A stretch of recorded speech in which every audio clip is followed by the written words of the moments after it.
नमस्कार फ्रेंड्स। भारतीय पुराण शास्त्र में कई बार असुर और राक्षस शब्दों का उपयोग किया जाता है, लेकिन दोनों शब्द बहुत अलग हैं। असुर है धरती के नीचे, जबकि राक्षस उसके ऊपर रहते हैं। असुर देवों के शत्रु हैं और राक्षस मानवों के शत्रु। रामायण में राक्षसों का उल्लेख वनों में ऋषियों ने के यज्ञों में बाधा डालने वाले उपद्रवियों के रूप में किया गया है। इसलिए विश्वामित्र ने राम की मदद से अपने आश्रम को उनके आक्रमणों से सुरक्षित रखा। राम ने अन्य राक्षसों सहित ताड़का नामक राक्षसी का वध किया। वनवास में राम का कई राक्षसों से सामना हुआ। उनमें जानी मानी राक्षसी शूर्पणखा है, जिसने राम से खुलेआम अपने साथ संबंध रखने की मांग की। जब राम ने ये कहकर नकारा कि विवाहित हैं, तो शूर्पणखा हिंसा पर उतर आई। राम ने शूर्पणखा को जीवित तो रखा, लेकिन लक्ष्मण के हाथों उसकी नाक कटवा दी। तो इस घटना का बदला लेने के लिए शूर्पणखा के भाई रावण ने सीता का अपहरण कर लिया। लेकिन रावण राम को दंड देने भर से संतुष्ट नहीं था। उसे केवल बदला नहीं लेना था, अपनी बहन की तरह वो भी विवाह के संस्थान का अनादर करता था। उसने सीता को अपनी कई रानियों में से एक बनाने की ठानी थी। शूर्पणखा और रावण का व्यवहार इस बात का संकेत है कि राक्षस मत्स्य न्याय अर्थात जंगल के नियम का पालन करते थे। मत्स्य न्याय मतलब लोगों से बलपूर्वक चीज़ें छीनना। उनका मानना था बल ही सर्वश्रेष्ठ है और बल और चालाकी पर आधारित मत्स्य न्याय जानवरों को स्वीकार है, लेकिन जब मनुष्य उसे अपनाते हैं तो वह अधर्म के बराबर है।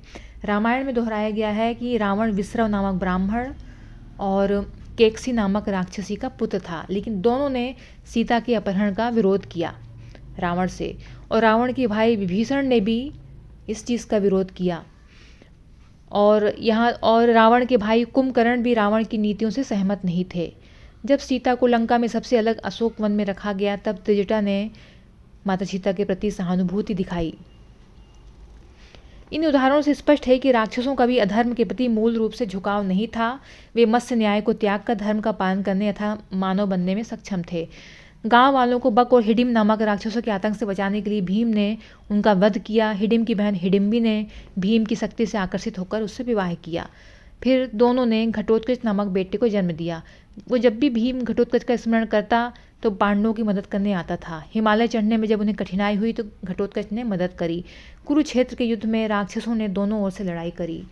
घटोत्कच ने पांडवों के लिए और अलम्बुस ने कौरवों के लिए। हिमाचल प्रदेश के मनाली में हिडिंबा देवी का मंदिर है और ये भीम की पत्नी हिडिंबी को समर्पित है। हिमाचल प्रदेश में हिडिंबी को समर्पित मंदिर है, लेकिन जिसे इस बात की पुष्टि होती है कि राक्षस दुष्ट नहीं है, बल्कि जंगलों के रक्षक थे। उपनिषदों के अनुसार भी राक्षस जंगलों के रक्षक थे। जिन जंगलों को मानवों ने जलाकर मैदान, बाग, चारागाह बनाए, तो क्या इसलिए मानव राक्षसों में संघर्ष हुआ? तो तर्कवादियों और मानव विज्ञानियों का यही मानना है कि हो सकता है कि जिन मानवों जंगलों को जला रहे थे, घर बना रहे थे, बाग बगीचे बना रहे थे, खेती कर रहे थे, तो हो सकता है कि इसलिए राक्षसों ने उनका विरोध किया हो। तो ये मानव विज्ञानी और तर्कवादी इस तरह का तर्क देते हैं कि राक्षसों ने अपने बचाव के लिए, जंगल की रक्षा के लिए ये सब किया हो, जिसे मत्स्य न्याय बोलते हैं।